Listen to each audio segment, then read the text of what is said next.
Please tell my son I'm not confused. 7 words. Spoken through iron gate bars at 6:19 in the morning by a 79-year-old woman who had lost 31 pounds inside a licensed Oregon care facility and had 6 days left before the system erased her completely. The man on the other side of those bars was a Hells Angels biker named Hank Greer. He had reading glasses in his vest pocket, a cross tattooed on his left hand, and absolutely no intention of walking away. Because what Agnes Whitmore passed through those bars, a folded medication slip, written in pencil in the dark by a woman with arthritis in both hands, was the most dangerous document Philip Reeves had never known existed. For 11 months, Agnes had pushed her sleeve up and shown her bruises to a nurse, a son, and a visiting medical ethics professional. Every time, someone had looked at the evidence, looked at the paperwork, and chosen the paperwork. 8 letters mailed. 8 crossed-out numbers on a list. 0 investigators at her door.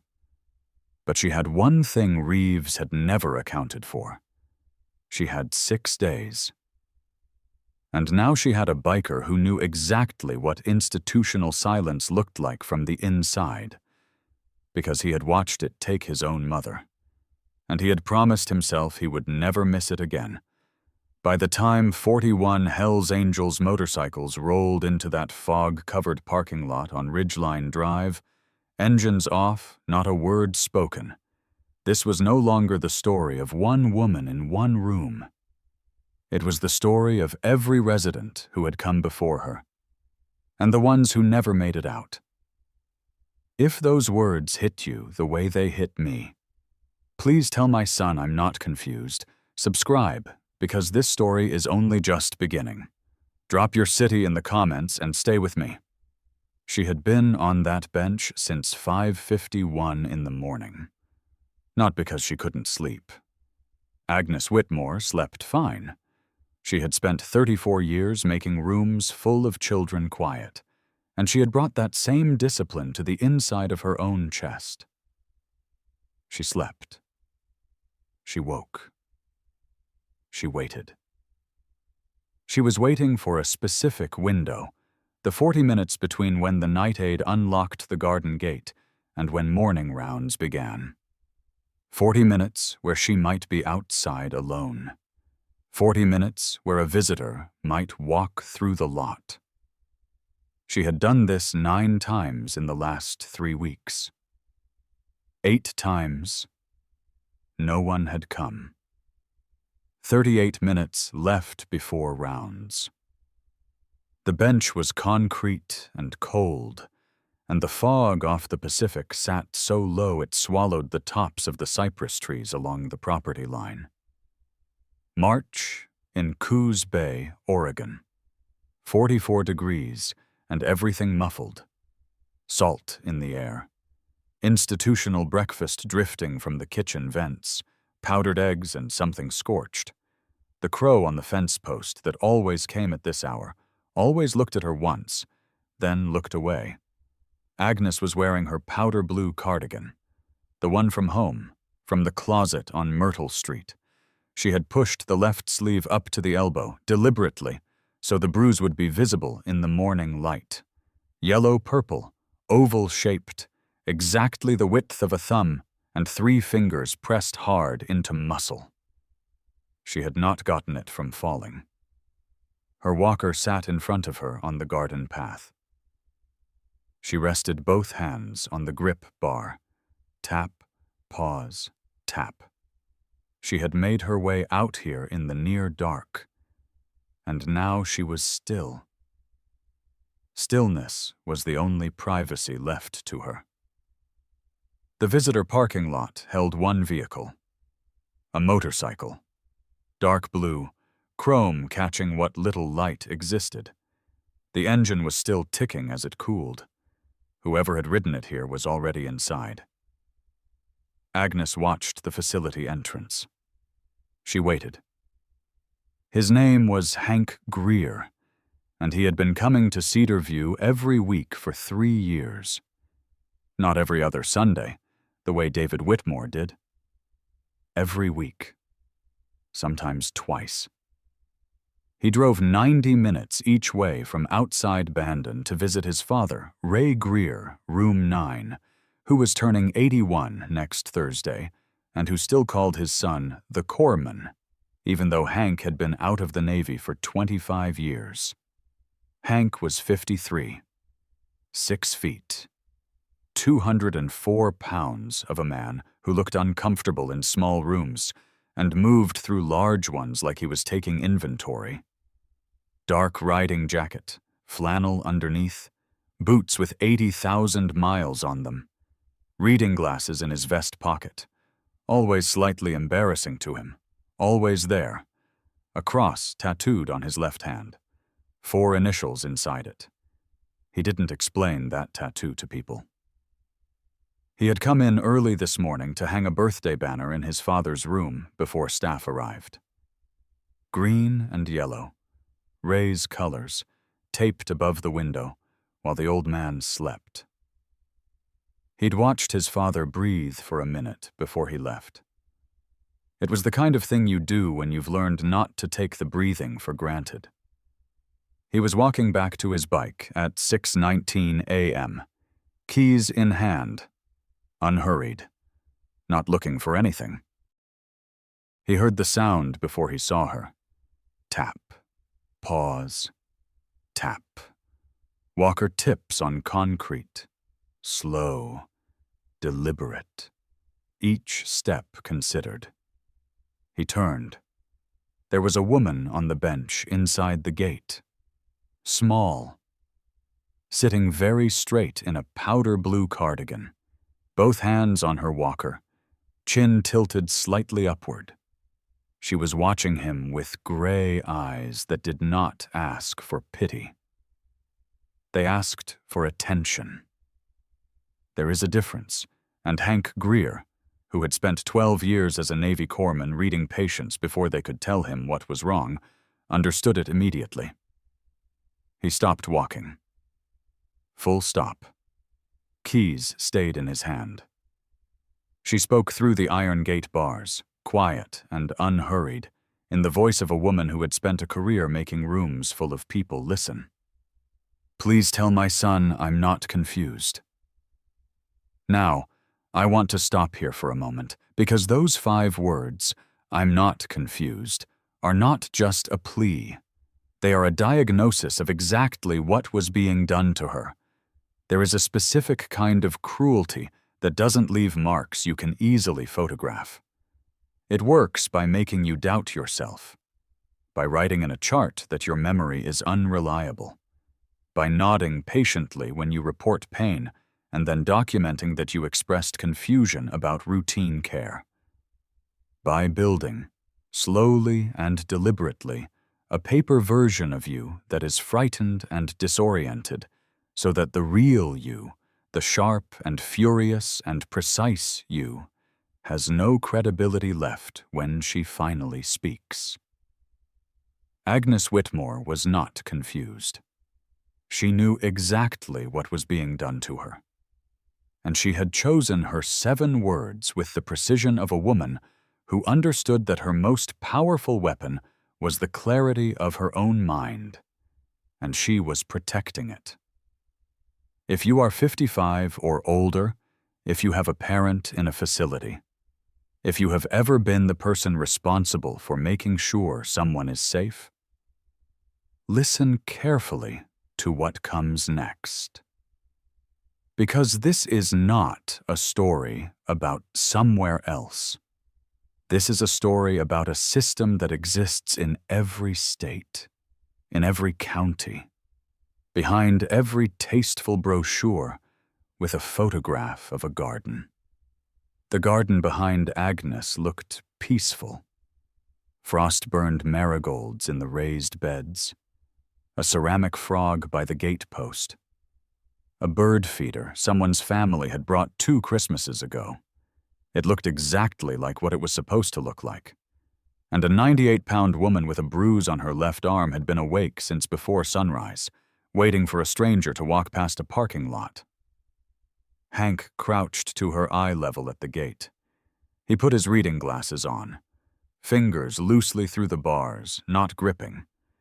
He looked at the bruise. Oval-shaped. 6 days old. The geometry of it was wrong for a fall. He had seen enough to know the difference between a bruise from an impact and a bruise from a grip. His jaw tightened. He kept his face still. "I'm listening," he said. "Start wherever you need to." What he didn't know yet was that she had been rehearsing this moment for 11 months. And she was going to say all of it in 4 minutes, because she only had 34 left. She did not rush. That was the thing that told him everything. A woman who is confused rushes.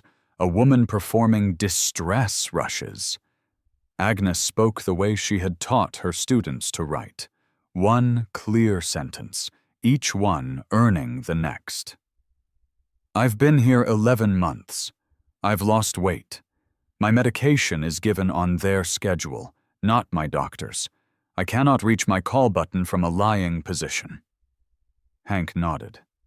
He said nothing. "I have bruises I did not receive from falling.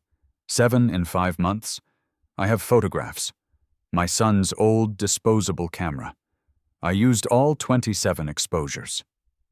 She held her left arm forward through the bars. "I mailed the photographs to the Oregon Department of Human Services 4 months ago. I received a form letter. No investigator has appeared." He looked at the bruise, then at her face, then at the bruise again. "9 days ago," Agnes said, "I heard the director on his phone outside my door." A pause. She was measuring what she was about to say. Not for hesitation, but for precision. "He said my chart covers everything. He said my son is manageable. He said if I keep making noise, they move me to memory care. Family visits drop to twice a week, and the problem manages itself." The salt air came off the water 3 miles west. The crow lifted from the fence post and was gone. Agnes reached into the base of her walker. The paper was folded into quarters. Pencil on the back of a medication schedule slip. The writing large. Large enough to see in the dark, because that was exactly when she had written it.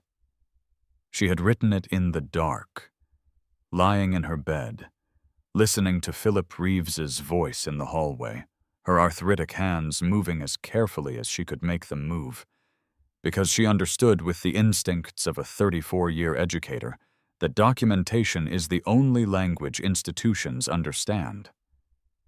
She passed it through the bars. Hank unfolded it. He read it once, slowly. Then again. He looked up at her. "There's a second paper," she said. She reached in again. A smaller piece, a phone number list, handwritten. 9 numbers. 8 crossed out in pencil. 1 at the bottom.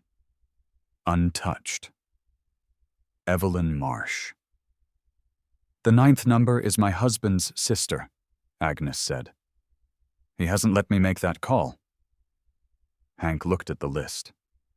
8 crossed out numbers. 8 people who received her and did nothing. He put his glasses back in his vest pocket. He held both papers against his chest, and he was quiet for a moment. The specific quiet of a man who is recalibrating, who has just understood that what he thought was one problem is a much larger one. "My mother was in a place like this," he said.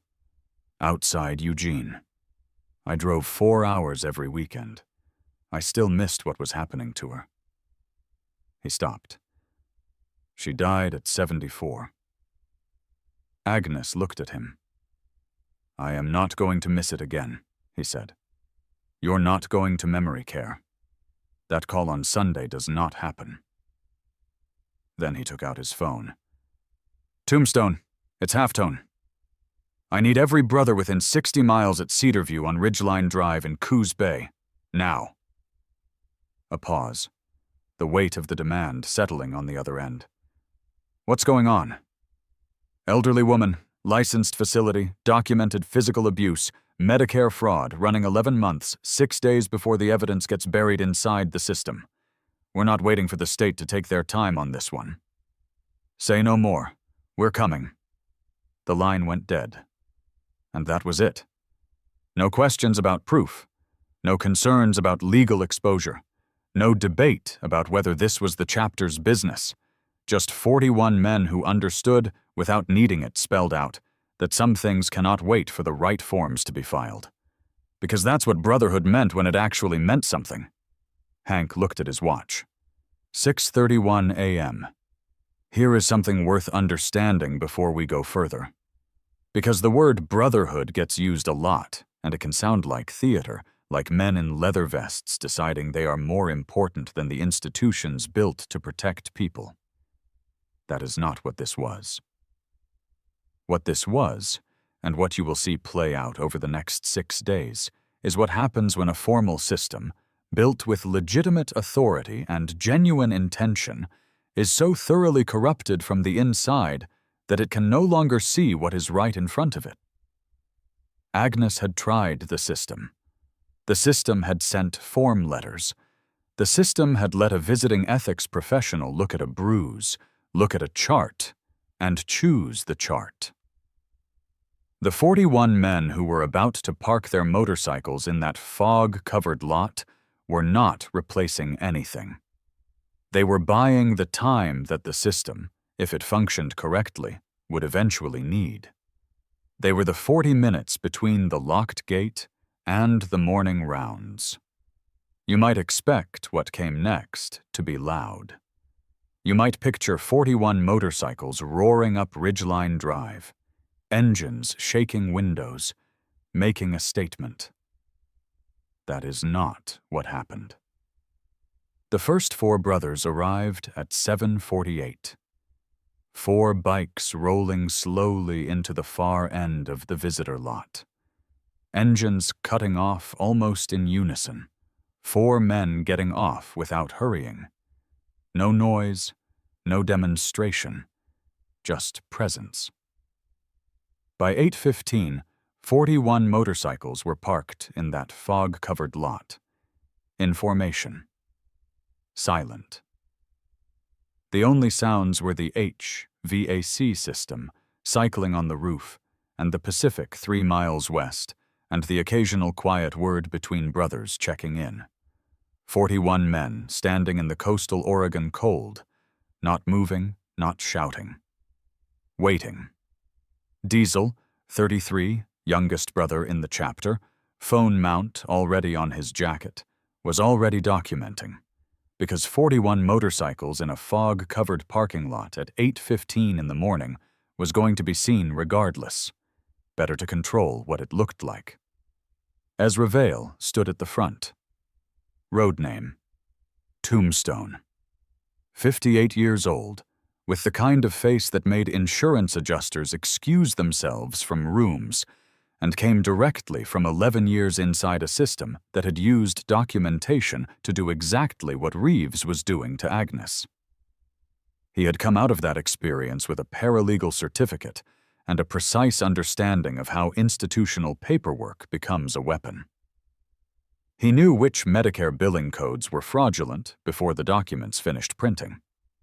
He listened while Hank walked him through everything. The bruise, the list, the overheard conversation transcribed in the dark. The 6 days until Reeves made the memory care recommendation to David. Tombstone said nothing until Hank finished. Then, who else inside that facility knows? That's when Hank told him about Darla Moss. Darla was 58 years old and had worked the overnight shift at Cedarview for 6 years. She drove 35 minutes each way from North Bend. She took care of her granddaughter on weekends. She was not a cruel person. 6 weeks ago, Agnes had shown Darla the bruise during a routine bed check. The bruise was still purple then, newer, darker, the shape of it unmistakable. Darla had looked at it. She had looked at Agnes. She had picked up the incident log. She wrote, "Resident reports discomfort. No visible injury noted. She had not slept properly in 6 weeks. Not the sleep that restores you. The other kind, where you go through the motions and the thing you wrote sits somewhere behind your sternum and won't move." She had been waiting, without quite admitting it to herself, for someone to come. She just hadn't been sure she had earned it. When Spector knocked on Darla's door at 10:15 that morning, Spector, 43, former family services caseworker, the one who had been reassigned off the Leonard Cousins complaint 3 years ago and had never stopped thinking about it. She answered before he finished knocking. Her hands were shaking before she said a single word. "I knew something was wrong," she said. I told myself someone else would handle it, someone with more authority than me." She pressed her lips together.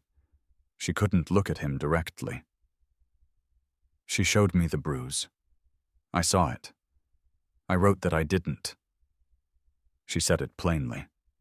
No excuse attached to it. Just the fact of what she had done and what it had cost her to carry. This was the thing about institutional abuse that rarely gets spoken aloud. It doesn't survive only because of one villain. It survives because of the 10 people around the villain who are not cruel, who are simply tired and underpaid and afraid of losing their jobs, who tell themselves that someone with more authority will handle it. Someone else will handle it. Not me. Darla Moss had told herself that for 6 weeks. And now she was going to tell Spector everything she had seen since month 3. He sat down across from her. He took out a notepad. She talked for 45 minutes without stopping. Back at the gate, Hank crouched one more time to Agnes's eye level. "I need you to stay calm," he said. "Do everything you'd normally do. Don't tell anyone we spoke. Can you hold for 2 more days?" Agnes looked at him over her walker, the gray eyes of a woman who had been holding for 11 months. "I've been doing exactly that," she said, "since March of last year." He almost smiled, the specific, complicated almost smile of a man who is both moved and quietly ashamed that he hadn't found her sooner. "2 more days," he said, "and then you won't have to anymore." Her walker tips touched the concrete. Tap. Pause. Tap.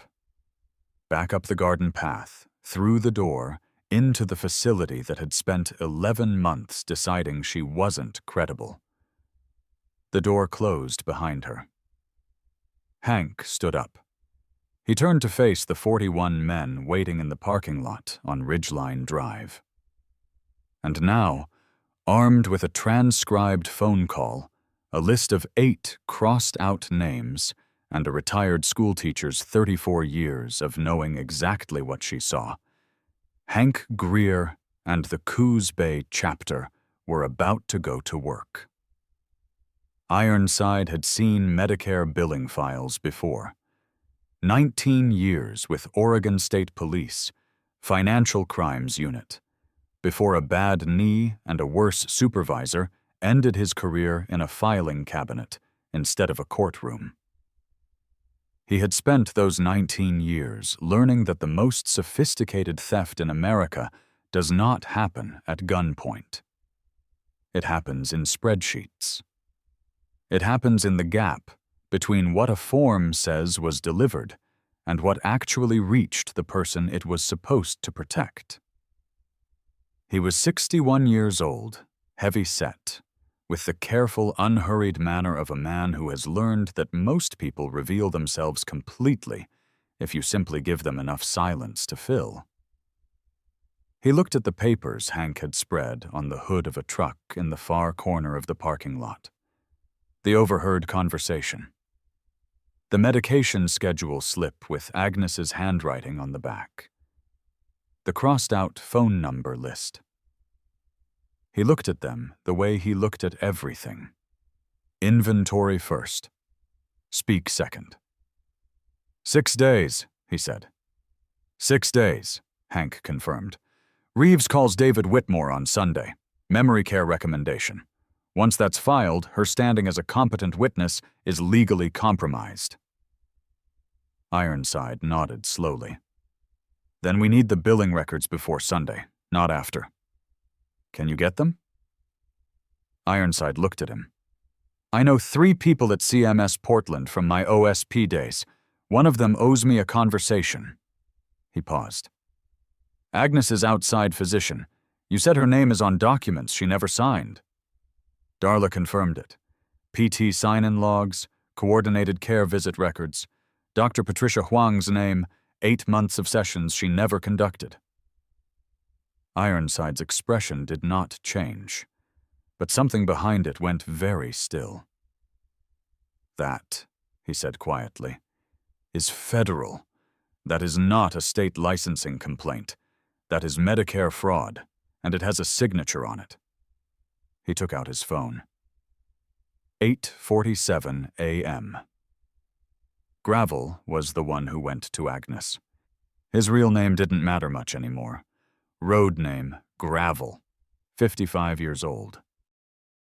Retired registered nurse, 22 years in geriatric care, the last 8 of them in a long-term care facility outside Portland, where he had filed 4 complaints about a physician who was over-medicating residents to reduce staffing demands. The 4th complaint had gotten him let go. He had spent the following year driving a truck and deciding whether he was angry or right. He had eventually concluded he was both. He knew what malnutrition looked like from the inside of an intake assessment. He knew what a pressure sore looked like at week 4 versus week 8. He knew the specific look of unmanaged diabetes, the dizziness Agnes had not reported because reporting went into Reeves's log, and Reeves's log was a weapon pointed at her credibility. The facility had visiting hours starting at 9. Gravel walked in at 9:03, introduced himself to the front desk as a friend of the family, technically accurate, since Hank had called David Whitmore at 8:52, and David, voice cracking with the particular shame of a man who has been trusting the wrong person for 11 months, had said, "Do whatever you need to do, please," and was shown to room 14B. He knocked twice, waited, heard the walker tips on linoleum. Agnes opened the door. He looked at her the way Hank had looked at her through the gate. Full inventory. He saw the hollows beneath her cheekbones that hadn't been there a year ago. The left heel elevated slightly when she bore weight on it. Compensation for the pressure sore. The slight unfocused quality in her eyes that came not from confusion, but from blood sugar that hadn't been properly managed in months. He did not hide his expression. Agnes looked at him, then at the Coos Bay chapter cut visible beneath his open jacket. "You're one of Hank's people," she said. "I'm a nurse," he said. "Former. Can I come in?" She stepped back. He entered.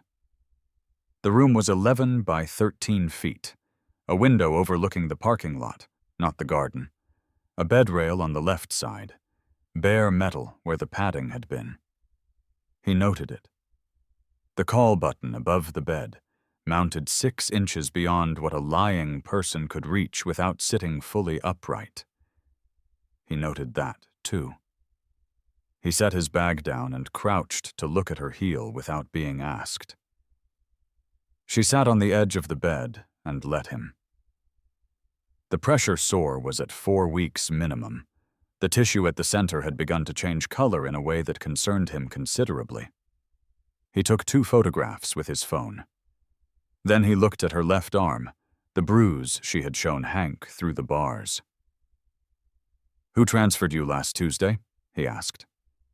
"The large man. I don't remember his name. He's on the Thursday-Tuesday rotation." "Did he grip you here?" He touched the air an inch above the bruise, not the bruise itself. Yes. Has this happened more than once with him? 4 times. The bruise before this one was on my right arm. It faded before I could photograph it. Gravel sat down in the chair across from her bed.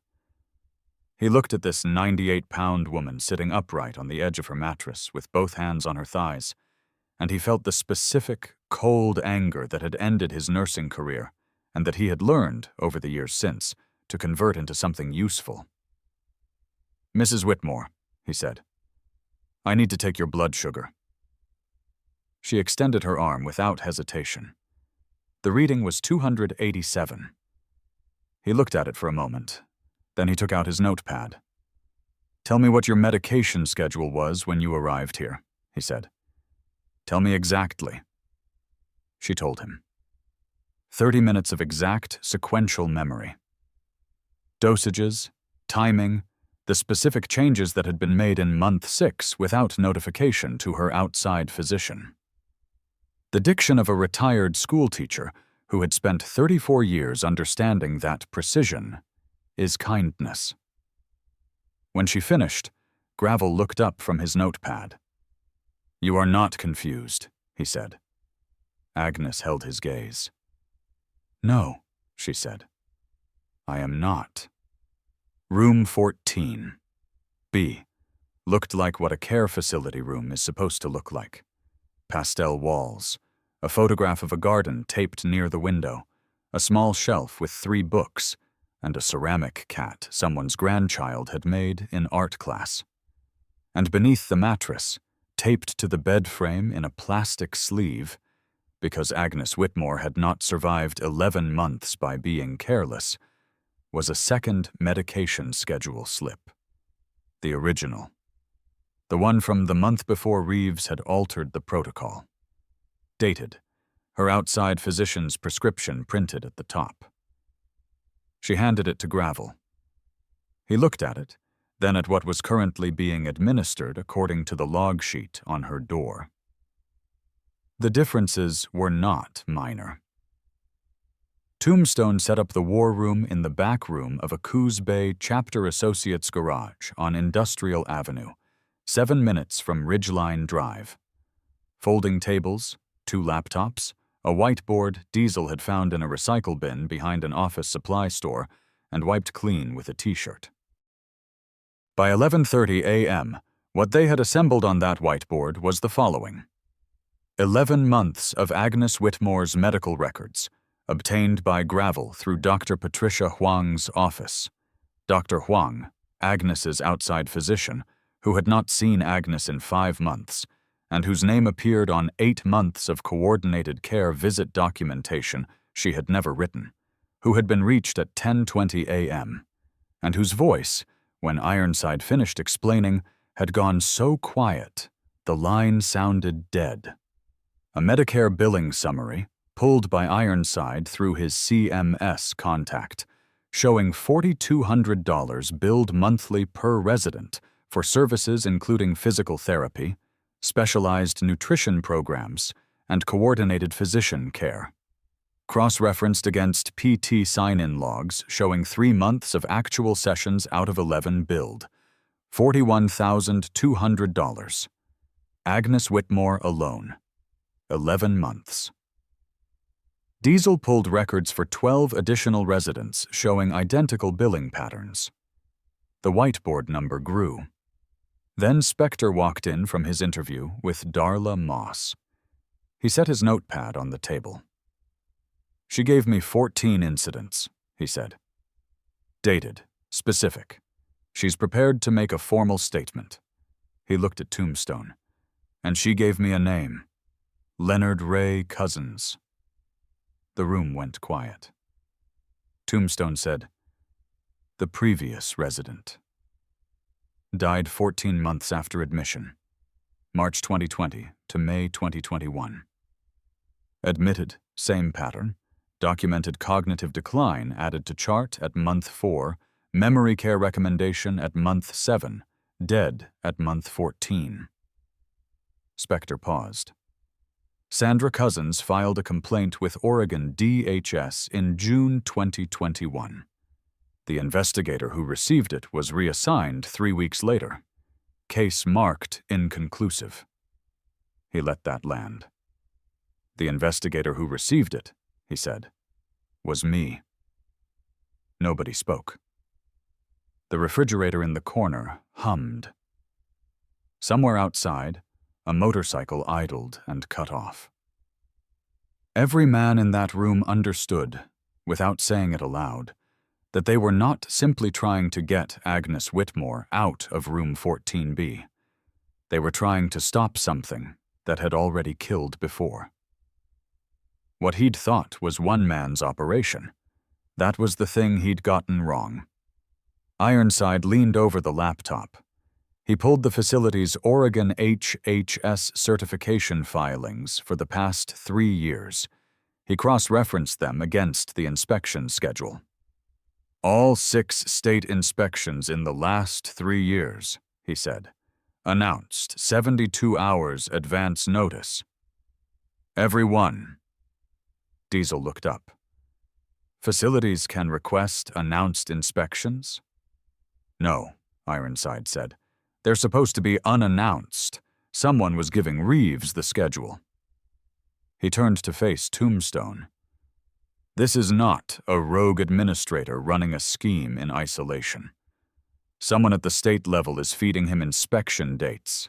That's not incompetence. That's a relationship.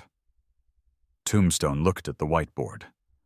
Total fraudulent Medicare billing, Agnes Whitmore, $26,400. Facility-wide pattern, 23 residents, $55,200 per month. Annual total, $662,400, running for at minimum 3 years, nearly $2 million. Sandra Cousins had been waiting 3 years for someone to knock on her door with a badge. Nobody had.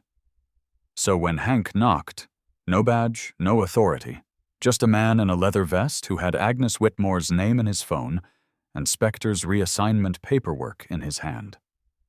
She opened the door before he finished knocking. She was 61. She had her father's gray eyes. She had a filing cabinet in her spare bedroom that she had organized and reorganized so many times over 3 years that the folder labels had worn soft at the edges from handling. She put the files on the kitchen table. I've been adding to this since June 2021, she said. Her voice was flat, in the way voices go flat when they have expressed the same thing too many times without being heard. My father lost 28 pounds in his last 6 months. They documented it as natural progression of dementia. She stopped. He didn't have dementia when he went in. He had a broken hip. She opened the first folder. Month 4, they added cognitive impairment to his chart. The assessment was done by a contracted psychologist. 22 minutes. My father told me afterward that he hadn't known what the appointment was for. She looked up. Same psychologist, different patient. Same 22 minutes. What she didn't know, what she had spent 3 years unable to prove, was that the contracted psychologist's license renewal had been processed through a state board committee on which Philip Reeves served as an advisory member. Spector knew. He wrote it down. My father died in May 2021, Sandra said. The death certificate says cardiac event secondary to advanced dementia. The physician who signed it was the same one who did the cognitive assessment. She placed the last folder on the table. I've been waiting for someone to care enough to look at this, she said. Her voice broke for exactly one word, care, and then steadied. 3 years. That was the part that made Hank's chest heavy. Not Reeves. Reeves was comprehensible, a man who had made a calculation and kept making it because no one stopped him. This was harder. This was a daughter who had done everything right and been made to feel like the problem. Philip Reeves was eating lunch at his desk at 12:47 p.m. when Tombstone walked into the administrative suite at Cedarview with Ironside beside him and a folder under his arm. The receptionist stood up. Tombstone showed her 2 pieces of paper: David Whitmore's written authorization for independent assessment, obtained by phone at 8:52 a.m., and a copy of Oregon's Long-Term Care Resident Rights Act, Section 4, which specifies the right to independent medical evaluation and outside advocacy. He had printed it at the associate's garage on a printer Diesel had sourced from somewhere. The receptionist called Reeves. Reeves came out in his pressed slacks and his facility-branded polo, silver hair precise, rimless glasses settled, the warm and measured expression of a man who had handled concerned family members and state inspectors and advocacy groups for 14 years and had never once been wrong-footed by any of them. He looked at Tombstone. He looked at Ironside. He looked at the folder. He smiled. "Gentlemen," he said, "I'm happy to speak with you. Why don't we go to my office?" They went to his office. Tombstone placed the billing summary on the desk. Reeves looked at it. His shoulders dropped, not from tension but from practiced ease. Palms up, head tilt, the approachability signal. He had done this for 14 years, and it had always worked. "I understand why this might look concerning at first glance," he said. "Billing in a facility of this complexity requires codes that don't always translate cleanly to— How long has Dr. Patricia Huang's name been appearing on coordinated care visit records for residents she has not visited?" Ironside said. Reeves paused for exactly 1 second. The smile stayed, but something behind it had moved. "Dr. Huang is part of our coordinated care network. The documentation reflects signatures," Ironside said. "Dr. Huang has reviewed the records we sent her this morning. She has confirmed that 8 months of entries bearing her name describe visits she did not conduct." Reeves sat back. The smile became something slightly different, still functional, but recalibrated. "I would strongly recommend," he said, "that before anyone proceeds further, you consult with the facility's legal representation.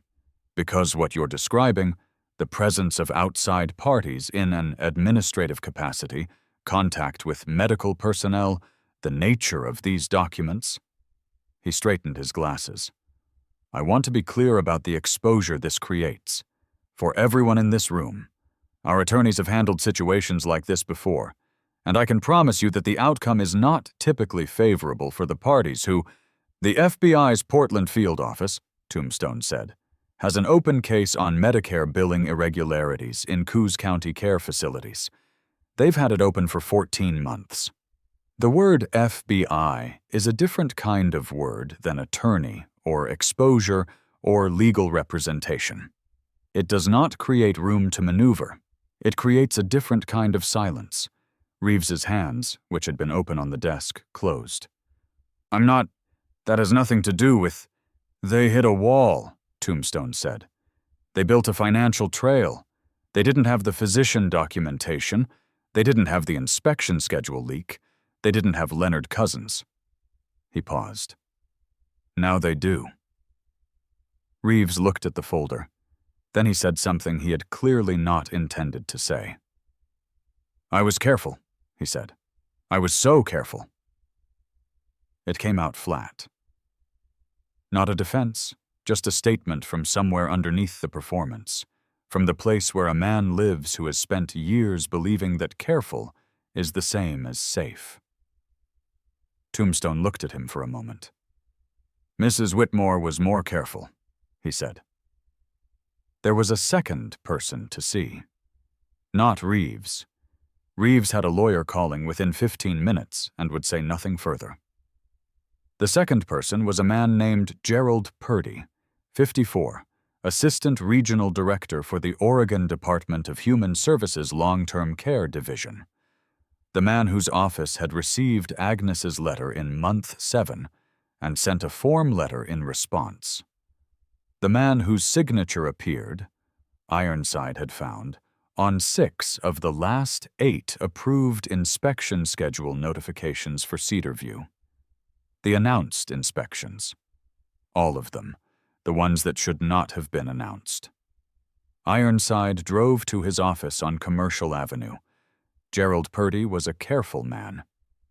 Mild. The kind of person you could sit next to in a waiting room for an hour without remembering him afterward.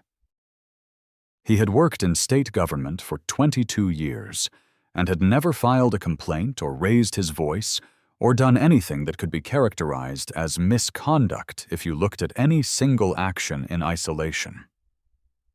If you looked at the pattern over 3 years, the inspection schedule approvals, the reassignment of the cousin's complaint investigator, the letter Agnes received in response to documented photographic evidence, a different picture emerged. When Ironside laid the inspection approval documents on his desk, Gerald Purdy looked at them for a long time without speaking. Then he said, "I want to make clear that I'm going to stop you there," Ironside said. He sat down across from him. He had the unhurried manner of a man who has learned that silence, given enough room, fills itself. "I am going to ask you one question, and you are going to tell me everything from the beginning without gaps. Or I make one call, and you answer to people with considerably less patience than I have right now."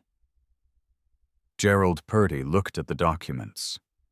He began talking at 2:13 p.m. He stopped at 3:41.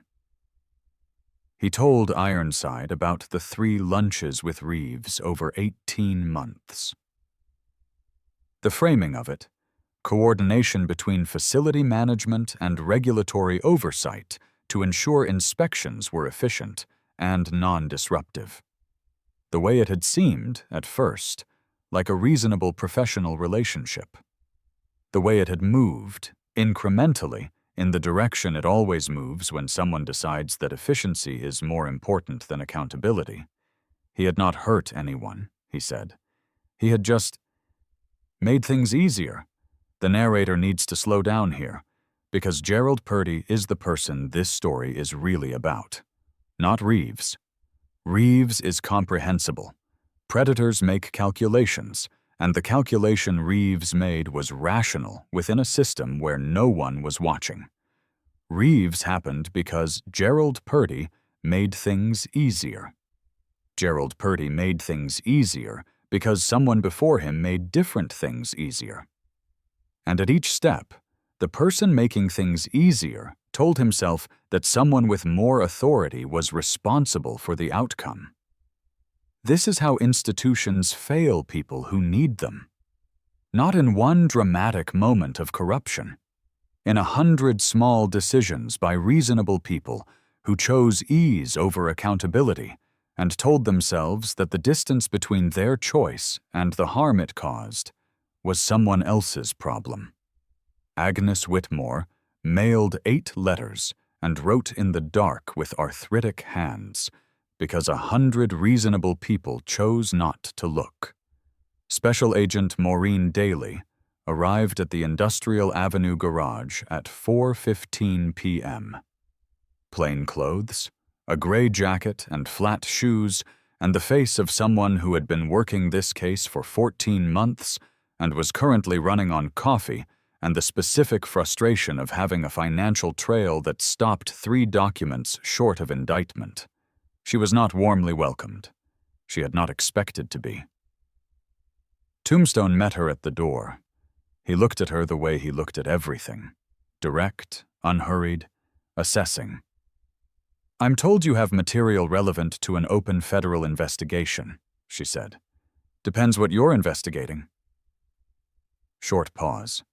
She said Reeves's name, then Cedarview, then the billing codes. Tombstone looked at his brothers. A decision was made without words. They let her in. She sat down at the folding table. Tombstone sat across from her. "How long has your office known about Reeves?" he said.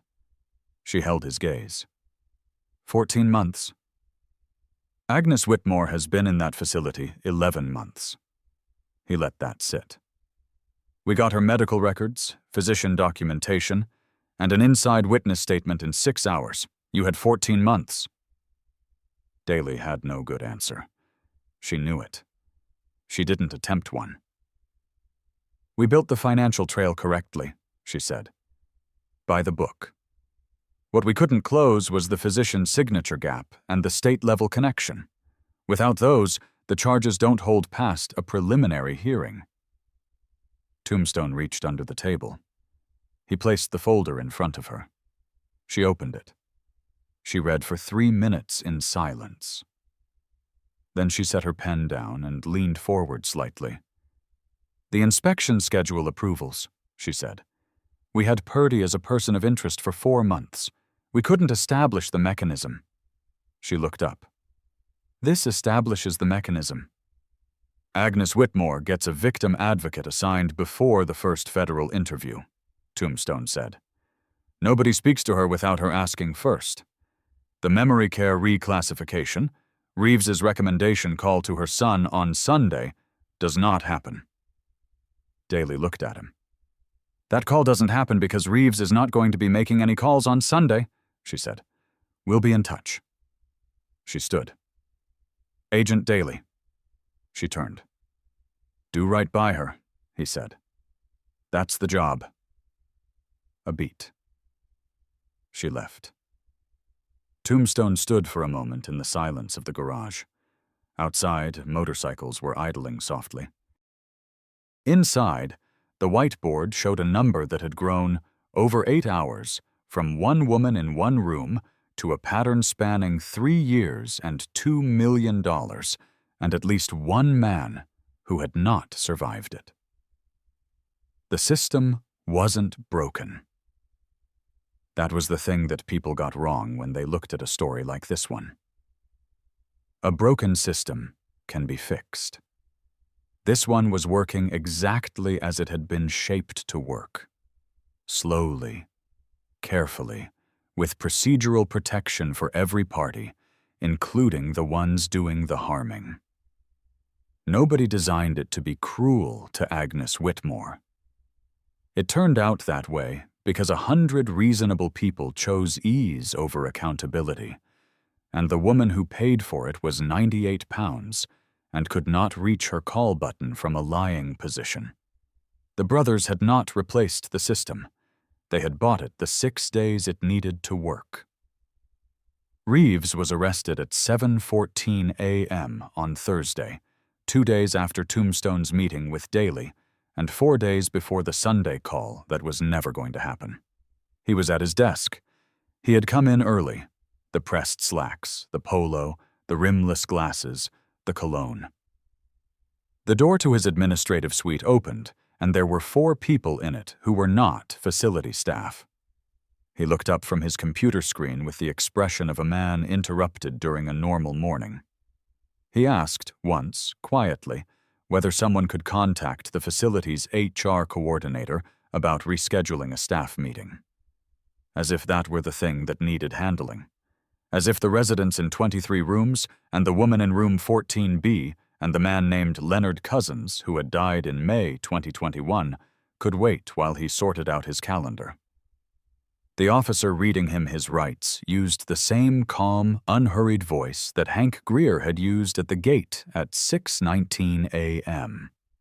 The charges were healthcare fraud, wire fraud, elder abuse under Oregon statute, falsification of medical records, and conspiracy to defraud the United States government. Gerald Purdy was taken from his office on Commercial Avenue 40 minutes later on charges of conspiracy and obstruction. The contracted psychologist surrendered voluntarily through his attorney at 10 a.m. Bail for Reeves was set at $400,000. He did not make it. The scope, assembled by 6 p.m. Thursday on the whiteboard in the Industrial Avenue garage. 23 residents. 3 years of operation. $2,100,000 in fraudulent Medicare billing, conservatively estimated. 1 confirmed prior victim, Leonard Ray Cousins, whose death had been reclassified as a homicide investigation pending exhumation review. 5 additional Oregon care facilities connected through the same contracted psychologist, same billing coordinator, same inspection schedule network, all of them now under federal review. 4 to 6 charges per defendant. Sentencing, when it came, would be measured in years. 6 people who knew and had said nothing were now cooperating with federal investigators. And in room 14B at Cedarview Memory and Assisted Living, a 98-pound woman with a pressure sore on her left heel and blood sugar of 287 and a bruise on her left arm that she had not gotten from falling was sitting on the edge of her bed, reading a novel by the window overlooking the parking lot. She had read 20 pages. Her son's car was in the lot. He had driven 4 hours from Portland and arrived at 9:30 a.m. and stood in her doorway for a moment before he could speak. She had looked at him over her reading glasses. "David," she said, "come sit down." And David Whitmore, 54 years old, who had trusted the paperwork over his mother's word for 11 months, and who had driven 4 hours with his hands tight on the wheel and his jaw aching, sat down beside her on the bed and pressed his face into his hands. She put her arm around him. She let him stay there as long as he needed. The discharge papers were signed on a Friday morning, 9 days after Agnes Whitmore had sat on a concrete bench in 44-degree fog and passed a folded piece of paper through iron bars to a stranger. Gravel drove her. He had brought a wool blanket for the back seat. Coastal Oregon in March. The heater in his truck ran warm, but she had been cold for 11 months, and he was not going to let her be cold in his vehicle. He had also brought a thermos of tea. Not facility tea, the kind that comes from a bag dropped in lukewarm water and tastes like the idea of tea. Real tea, steeped 4 minutes, with honey, because Darla Moss, who had given her statement to federal investigators on Wednesday and slept properly for the first time in 6 weeks on Wednesday night, had told him that Agnes took her tea with honey, had always taken it with honey, and that the facility had stopped providing honey in month 4 as a cost reduction measure. Agnes got into the back seat without help. She was still using the walker. The heel was healing. Gravel had arranged a wound care specialist at Coos Bay Regional for the following Tuesday, and Dr. Patricia Huang, whose name had been forged on 8 months of records she never wrote, had driven to Cedarview personally on Thursday morning and spent 2 hours with Agnes recalibrating her medication protocol. The blood sugar, properly managed, would stabilize within 10 days. The weight would come back more slowly, but it would come back. Agnes settled into the seat. She wrapped the blanket around her legs. She picked up the thermos. She took a sip of tea. She looked out the window as the facility on Ridgeline Drive got smaller behind them.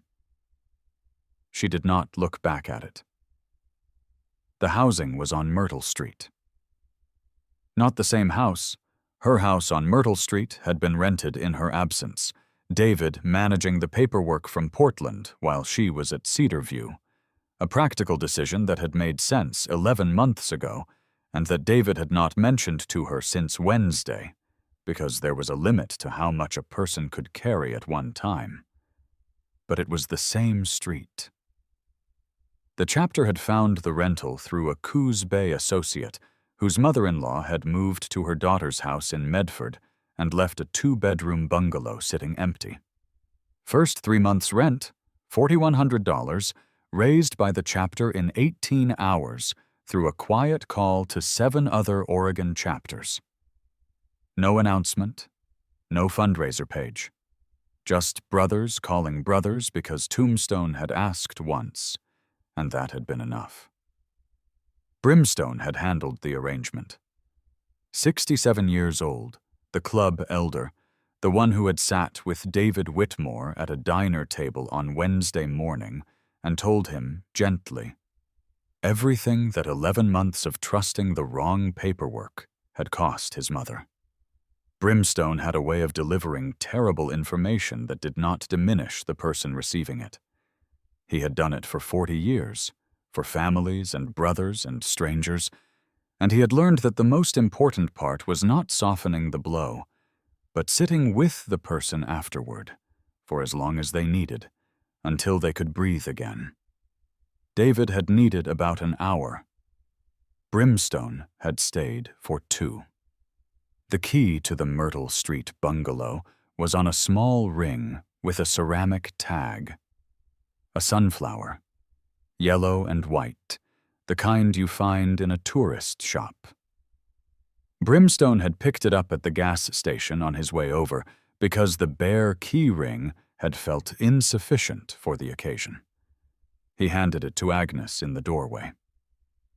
She looked at the sunflower tag for a moment. "Yellow," she said. "I wasn't sure what color," he said. "Yellow is correct," she said. She stepped inside. The bungalow smelled like someone else's house. That particular combination of unfamiliar soap and closed windows. Agnes stood in the small living room and took inventory the way she had always taken inventory. Deliberately, without rushing, noting what was present and what was not. Present. A sofa, a kitchen table with 2 chairs, a bed with clean linens, a lamp, afternoon light coming through the west window in a bar across the floor. Not present. Her garden. Her cat. Biscuit, who was living with a neighbor's daughter and reportedly doing fine. The ceramic bowl she kept by the front door on Myrtle Street for 31 years, where Harold's keys used to go. Harold, who had been gone for 4 years now. Harold, whose sister Evelyn was the 9th number on that list. She put her walker against the wall. She sat down at the kitchen table. There was a phone on the table. A basic model. Charged. Hank's number already in it. Her son's number. Dr. Huang's number. And one number Hank had tracked down himself. Evelyn Marsh in Roseburg, who had not heard from Agnes in 11 months, and who, when Hank called to warn her that Agnes would be calling, had said nothing for 4 seconds, and then said "thank God" in a voice that did not need further context. Agnes looked at the phone for a moment. Then she picked it up. She dialed the 9th number. It rang twice. "Agnes?" Her shoulders dropped half an inch. The same way Harold's had at the table in the diner in the competitor's story, that specific surrender to safety, the letting go of the held breath. She sat very straight in the chair, the way she always sat, chin level, and she said, "Evelyn, I have some things to tell you. I want to say all of it, and then I want to hear about your garden, and then I want you to come and see me as soon as you can manage it." Diesel had uploaded the footage the morning of the arrests. 41 motorcycles in a fog-covered parking lot, engines silent, on a Tuesday morning in March. No shouting, no threats, no chaos. Just presence. The kind of presence that says we see this, and we are not leaving until it is seen correctly.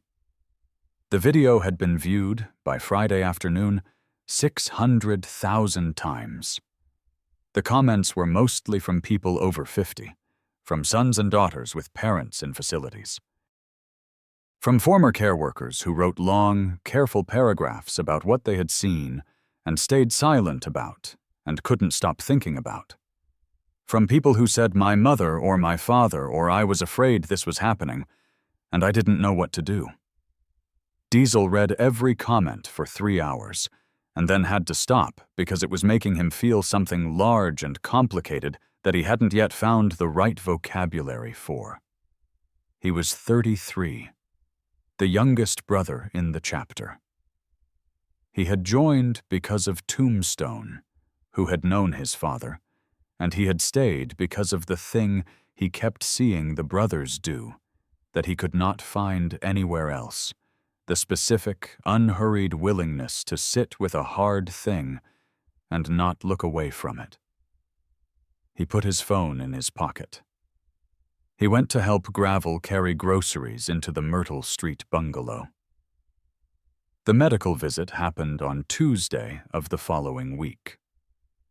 Gravel sat in the waiting room of Coos Bay Regional's Wound Care Clinic with a paperback he did not read. He had brought Agnes a granola bar for the wait, the specific kind with the chocolate chips, because he had asked David what kind she liked, and David had said the one with the chocolate chips. She's had them since we were kids, with the voice of a man assembling, piece by piece, the person his mother was when nobody was managing her. The doctor who examined Agnes's heel came out to the waiting room afterward. She was in her 40s, with the careful manner of someone who has spent a career delivering information that is both accurate and bearable. She looked at Gravel, this large, quiet man in a worn jacket with a granola bar wrapper on the chair beside him. She said, "The wound is responding. We caught it before the tissue damage became irreversible." She paused. "Thank you for getting her here when you did." Gravel nodded. He didn't say anything. He picked up his paperback and turned to the page he hadn't read. The first safe meal was scrambled eggs. Agnes made them herself, on the second morning in the Myrtle Street bungalow, standing at the stove in the kitchen with the west window letting in early light. She had a proper pan. Brimstone had left a bag of kitchen basics on the counter, the practical attention of a man who had been doing this long enough to know that the first thing a person needs after being kept is the ability to make something for themselves. She scrambled the eggs slowly, the way she had always made them, with butter and a little too much pepper. She made toast. She poured tea from a pot, not a bag. She sat down at the table. She ate without checking the clock, without listening for footsteps in the hall, without calculating whether the plate would be taken away before she finished. The salt air came through the window, faint and cold. The morning light moved across the table in the slow way it moves in March on the Oregon coast. Somewhere on the street, a neighbor's dog was making an argument about something. Agnes ate her eggs. She buttered the toast. She finished everything on the plate. Hank came by on Saturday. He didn't stay long. He was on his way back from his weekly visit with his father. Ray had turned 81 on Thursday, had eaten half a piece of birthday cake, and told Hank the frosting was too sweet and the banner colors were wrong, which Hank had interpreted as evidence of excellent health. And he stopped at the Myrtle Street bungalow because he had told Agnes he would check in, and he kept the promises he made. She was in the garden. Small garden, mostly bare in March, the previous tenants' raised beds empty and waiting. But Agnes had found a pot in the shed, ceramic, terracotta, slightly cracked, and had put it on the back step with a handful of soil and something she'd planted that was not yet visible.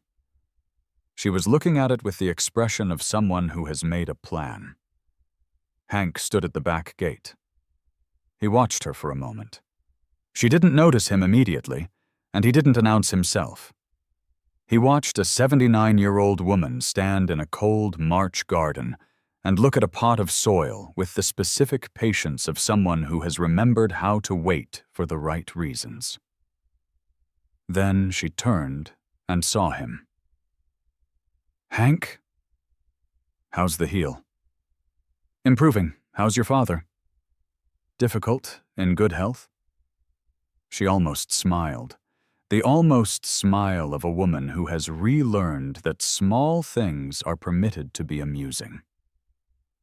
He handed her a paper bag over the gate. She opened it. A small packet of marigold seeds, the same yellow-orange as the frost-burned ones in Cedarview's raised beds, which was not an accident. She looked at the packet for a moment. "These won't come up until May," she said. "I know." "But they'll come up. They'll come up," he said. She put the packet in her cardigan pocket. He left. He put his helmet on. He started the engine. He rode. He didn't think about whether he had done enough, or whether he had done it for the right reasons, or whether the outcome justified the method. Those were the wrong questions. He had learned, over the years, and the cases, and the brothers, and the funerals, and the rooms where he had sat with people whose faces he still carried, that the right question was simpler and also harder. Was she safer now than she was before? Yes. Had he done what he said he would do? Yes. Then you ride. 6 months later.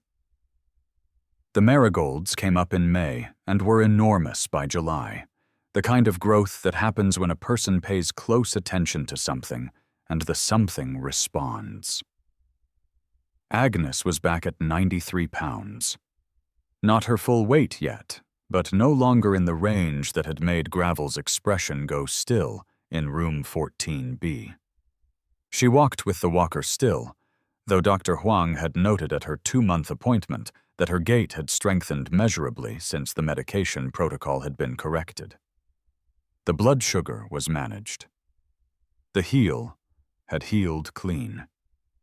She had begun volunteering at the Coos Bay Public Library on Wednesday mornings, the same schedule she had kept for 12 years before her admission to Cedarview. The librarian, a woman named Carol, who had worked with Agnes for a decade, had called her in September to ask if she might be interested. Agnes had said yes before Carol finished the sentence. She read to children on Wednesday mornings.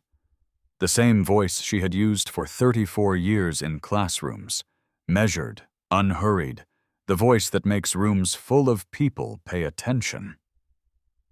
The children always paid attention. The Oregon Department of Human Services overhauled its long-term care inspection protocol in August, mandated by the state legislature in a bill that moved with unusual speed after federal investigators released the preliminary findings of the Cedarview case. Unannounced inspections, mandatory, independent patient advocate access, guaranteed in writing, mandatory cross-referencing of Medicare billing records against service delivery logs, quarterly. The bill was named for no one specifically, but the advocacy coalition that had pushed it through committee, a group assembled largely by Dr. Patricia Huang and Sandra Cousins, who had found each other in the corridor outside a federal court hearing in June, had submitted 240 pages of testimony, and the first document in the submission was a photocopy of a handwritten letter on standard notebook paper, postmarked 8 months before anyone official had answered it. Agnes Whitmore's letter. The one that had received a form response. The one that had not been enough. Until it was. Sandra Cousins had found her own way through, too. 3 years of a filing cabinet in a spare bedroom, 3 years of a case marked inconclusive, 3 years of knowing what she knew and having no one with authority confirm it. And then one afternoon in June, sitting in a federal prosecutor's office with her father's medical records spread on the table, hearing the words, Leonard Ray Cousins's death has been reclassified as a homicide investigation. She had felt something she had not expected. Not relief, not satisfaction, not the clean resolution the word justice implies. She had felt her father's presence with sudden, specific force, not grief, not the dull ache of 3 years, but something sharper. The sense that he was being correctly identified at last. That the lie had been corrected, that the official record of his life now contained the truth. She had pressed her fingers to her eyes for a moment. Then she had opened the next folder. 3 years after that Tuesday morning in March, Agnes was sitting at the circulation desk at the Coos Bay Public Library on a Wednesday morning when a woman came through the door with a walker that was identical to hers. Same model, same tennis ball feet, same slight wobble on the right front leg from uneven floor contact. The woman was 73, small, wearing a coat that had been high quality once and now told a different story. She stood near the entrance in the way Agnes recognized, the way that people stand when they are in a new space and are not entirely sure they are permitted to be there. Agnes had stood like that in a parking lot garden at 5:51 in the morning, on 9 separate Tuesdays, waiting for someone to walk past. She got up from behind the desk. The woman looked at her, then at the walker, then at her again. "Can I help you find something?" Agnes said. The woman pressed her lips together. She had the eyes of someone who had been trying to say something difficult for a long time and had not yet found the right person to say it to. Agnes recognized that too. "Come sit down," she said. "I'll make you some tea." She did not say, "Are you all right?" or "Is something wrong?" or any of the other openings that give a person room to say, "No, I'm fine. Never mind." She said, "Come sit down," because that is what you say when you understand that the thing a person needs first is somewhere to be. The woman came. They sat at the small table in the reading corner, the one with the low lamp that made the light feel private. Agnes put her hands on the table, both of them, and she looked at this woman with the gray eyes that were still sharp and still noticed everything. The eyes that Philip Reeves had tried for 11 months to write out of her chart. And she waited. After a moment, the woman began to talk. Hank Greer kept a folder on his phone. He had started it the night after Agnes moved to Myrtle Street. He had not decided to start it. He had simply taken out his phone while sitting in the parking lot of a gas station outside Bandon and opened a new folder, and the name had come to him without consideration. He called it The Ones We Kept. It had, over 3 years, accumulated 47 photographs. Some from Diesel's documentation, some sent by family members months after the fact. A birthday party, a first day of school, a woman standing in a garden with an enormous arrangement of marigolds, looking at the camera with the expression of someone who has recently remembered that she is the same person she always was. He scrolled to that photograph sometimes, not often. When the drive back from Ray's felt long, or when the thing he was carrying needed to be balanced against something else. He thought about his mother sometimes, in those moments. The facility outside Eugene, the 4-hour drives, the thing he had missed until it was too late. He had never fully forgiven himself for that, and he did not think he needed to. It was not the kind of thing you resolved. It was the kind of thing you carried differently over time, the weight redistributing itself as you figured out what to do with it. What he had figured out was this: you cannot go back. You cannot unmiss what you missed or unlose what you lost. But you can pay attention now differently. You can stop at a gate when a voice comes through it. You can put your reading glasses on because a list like that deserves to be read properly. You can make a call at 6:31 in the morning because 6 days is not enough time. And also it is exactly enough time if you do not waste it. He did not talk about his mother to many people. He had told Agnes at the gate, in the fog, because something in the way she held herself had asked for the truth and not the performance of competence. He thought she had understood. He thought she had offered him something in that exchange that she had not needed to offer. The dignity of being trusted with her most dangerous secret. The folded paper.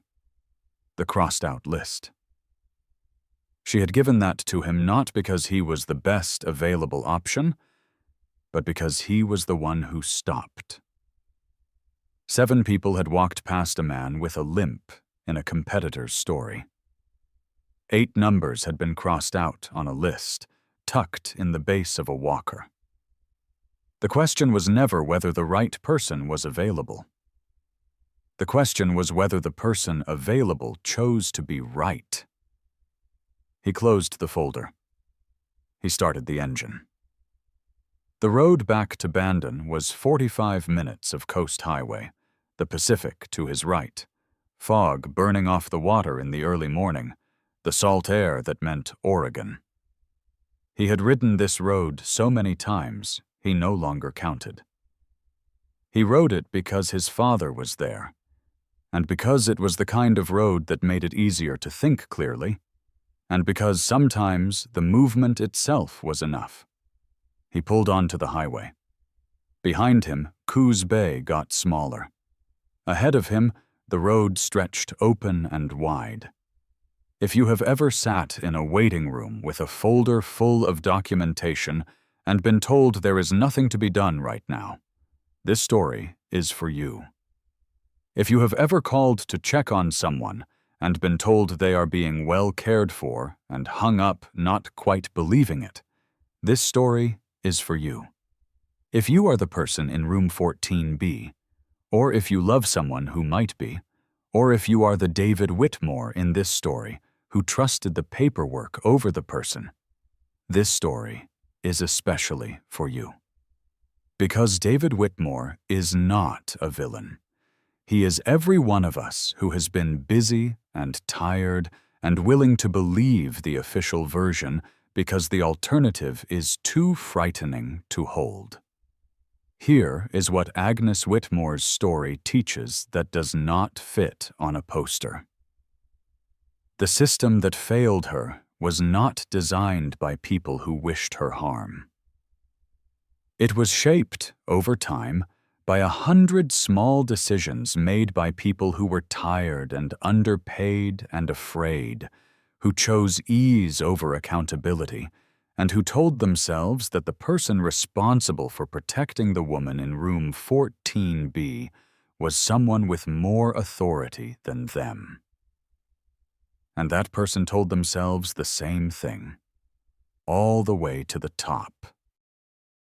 Which means the system changes, and does change, and has changed, not when someone with authority finally acts, but when the next person in the chain decides not to look away. You do not need 41 motorcycles to do that. You need one conversation where you say, "I see you. I believe you. I am not leaving until this is handled." You need to be the person who asks the uncomfortable question on the phone call with the care facility. Who shows up unannounced? Who reads the document instead of trusting the summary? Who listens when someone tells you they are not confused? The fog comes in off the coast every morning in Coos Bay, Oregon. It sits low over the cypress trees and the parking lots and the concrete benches, and it makes everything feel muffled and removed from consequence. It burns off by mid-morning, every morning. If this story moved you, subscribe and share it with someone who has a parent in a facility, or a neighbor who visits a care home, or a colleague who doesn't know that Medicare billing fraud in long-term care costs American families and taxpayers over $60 billion every year. Comment below and tell me, have you ever been in a position where you saw something that didn't look right and didn't know what to do? What stopped you? What would have helped you act? Because the conversation below this video matters as much as the story above it. There are Agnes Whitmores everywhere. Most of them are waiting for someone to walk past a gate. Be the person who stops. Subscribe. Share this with one person who needs to hear it. And tell me where you're watching from, because the people who watch this channel at this hour, with this kind of attention, you are the ones who stop at gates. On a Wednesday morning in May, on Myrtle Street in Coos Bay, Oregon, a 79-year-old retired schoolteacher sat in her back garden with a cup of tea and looked at an enormous arrangement of marigolds that had been a packet of seeds in a paper bag in March. The walker was against the fence. The ceramic frog from someone's care facility garden was not here. This garden had a different frog, one her son David had brought from Portland on his last visit, painted blue, slightly crooked, clearly made by someone's child, and cherished for exactly that reason. The list was on the kitchen table. She had not thrown it away. 8 crossed-out numbers and 1 untried one, now called. Beside it was a fresh sheet of paper, blank. She hadn't needed to write anything on it yet. She drank her tea. She looked at her marigolds. She listened to the crow on the fence post, the same crow that had been there every morning, who looked at her once, always, and then looked away. This morning she looked back, and for the first time since March of last year, the looking away did not feel like dismissal. It felt like the crow had somewhere to be. So did she.